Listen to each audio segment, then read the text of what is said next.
Hey, I'm Shane with Wood and Fire Barbecue. In today's video, I'm going to show you how I made this. Chorizo flavored all pork sausage stuffed with roasted hatch chilies and Oaxaca cheese. Let's do it.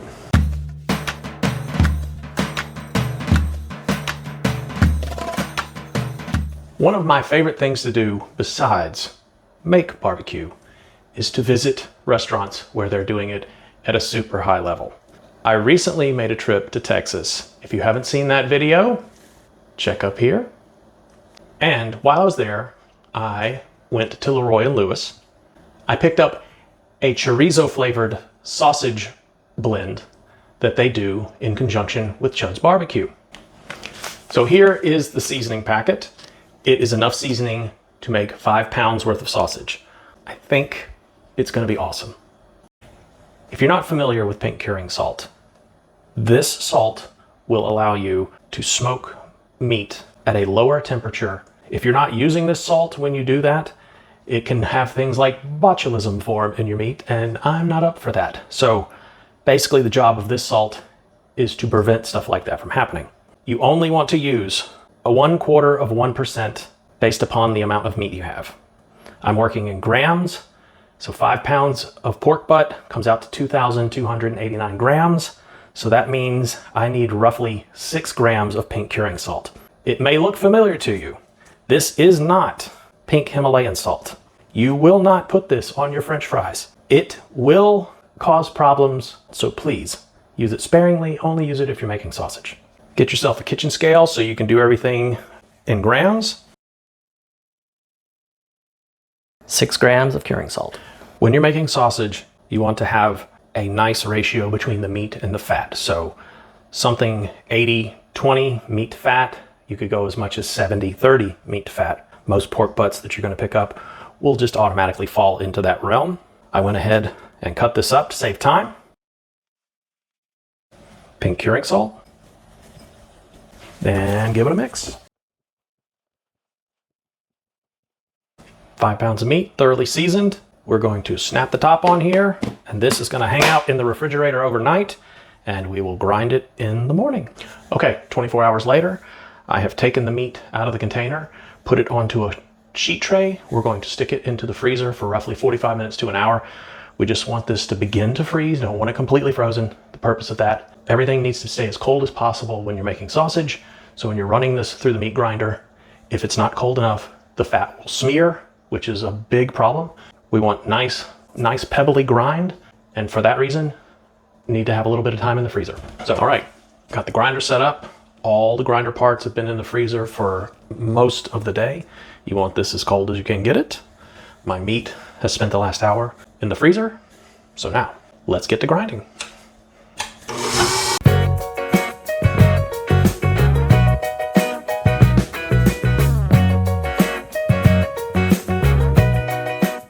Roasted hatch chilies, 8 ounces of chopped up Oaxaca cheese, and as a binder, we're going to put in 4% of the weight in milk powder. So now you just start mixing it together. And for the liquid component, I'm going to put in a little bit of beer. It's going to end up being about half this bottle. And if you've mixed it correctly, you should be able to take a little bit of it, put it on the palm of your hand, and it should stick and not fall off. To make sure the seasoning is just where I want it, I'm going to take this, I'm going to make a little patty, I'm going to fry it up and test it out. All right, let's taste. It's really good.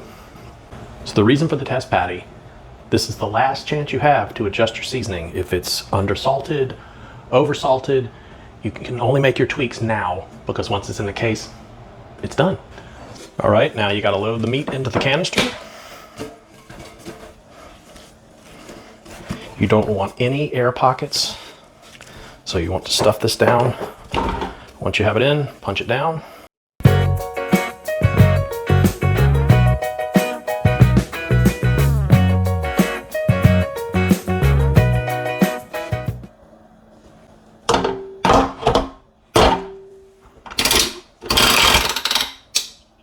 I'm using an all-natural 32 to 35 millimeter hog casing. I have left it soaking in water overnight just because it comes packed in salt. We're going to flush it out, so you're going to get your fingers in here like this, and you're going to load it up with water. This not only washes out the casing, it also checks and makes sure you don't have any holes in the casing. Gonna lube up the horn and slide the casing on.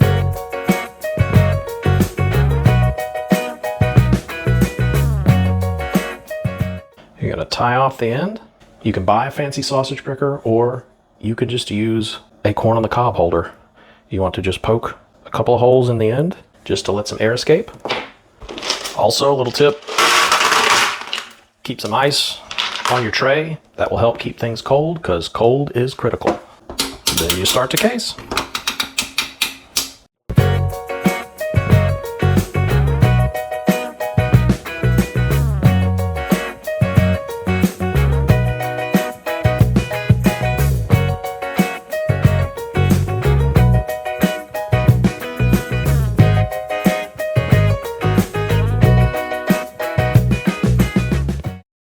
Five pounds of sausage. So now time to link them up. Before you link them though, you want to take your sausage pricker and you just want to go around and hit any air pockets that might be in the casing. It's going to cause the casing to draw up next to the meat, because you really don't want to go through all this work, time and effort just to have your casing be all messed up. I already have some markings I've drawn out on my tray here. This marking is for 6-inch sausages. This one is for 7. I think we're going to do 6-inch sausages today. You want to measure out, you want to pinch, and that is a way you know you've done your sausage correctly. If you can pinch it and it stays like that and nothing is popping, then you know you've probably done it correctly. So I will pinch this and then I will begin to roll it forward. Give it 2 or 3 turns just until the casing kind of tightens up a little bit. And there we go. Go again, pinch, pinch, roll it forward.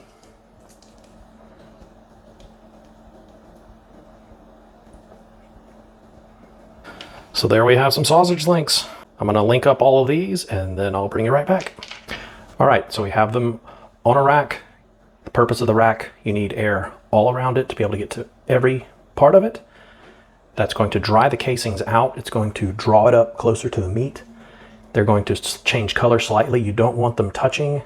They're going to go back into the refrigerator overnight, and then tomorrow we are going to put them on the smoker, and it's going to be delicious. One overnight rest in the refrigerator. You can see the deep dark red color. That is from the seasoning packet that I used. And so what we're going to do now, we're going to take them out to the smoker, and we're going to let them smoke at about 120 to 130 degrees for about 3 hours. So sausage links are on.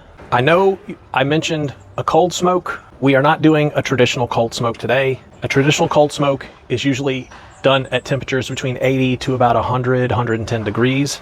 We're going to be running temps today between 120 and 130. So technically not a cold smoke, but still the reason for using the curing salt is the meat will be in the quote-unquote danger zone for an extended period of time, so the curing salt will help to prevent anything bad from developing in the meat.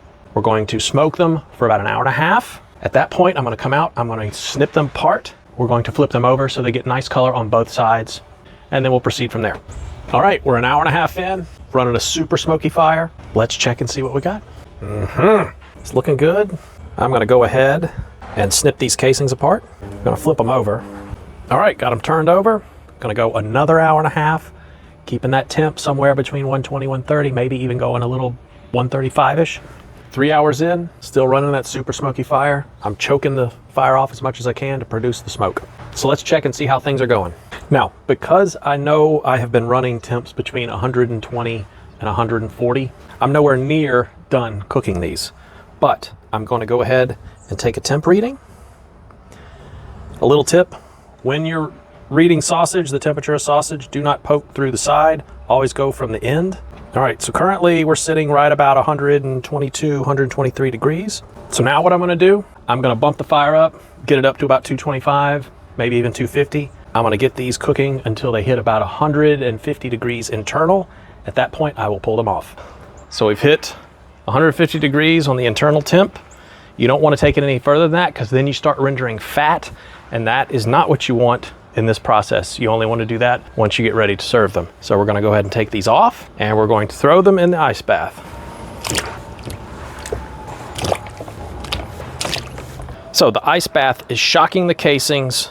It's stopping the cooking process. It's going to cause the casings to seize up on the meat even tighter, which will only help the finished product. We're going to let these rest down in here until they get about 90 degrees. Then I'm going to take them out. I'm going to vac seal a few of them. I will throw a few more back on the pit that I will slice into. Rest it down. Let's throw this sucker back on the pit. We're gonna take it up to 165 and slice into it. We just passed 160 degrees on the sausage, so let's go ahead and pull this off, see what we got.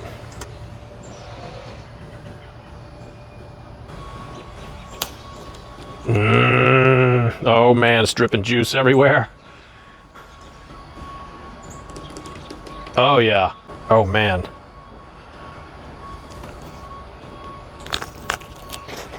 Woo, hot. Oh, that's fantastic. Wow, man. This sausage is awesome. That seasoning is outstanding. It's really good.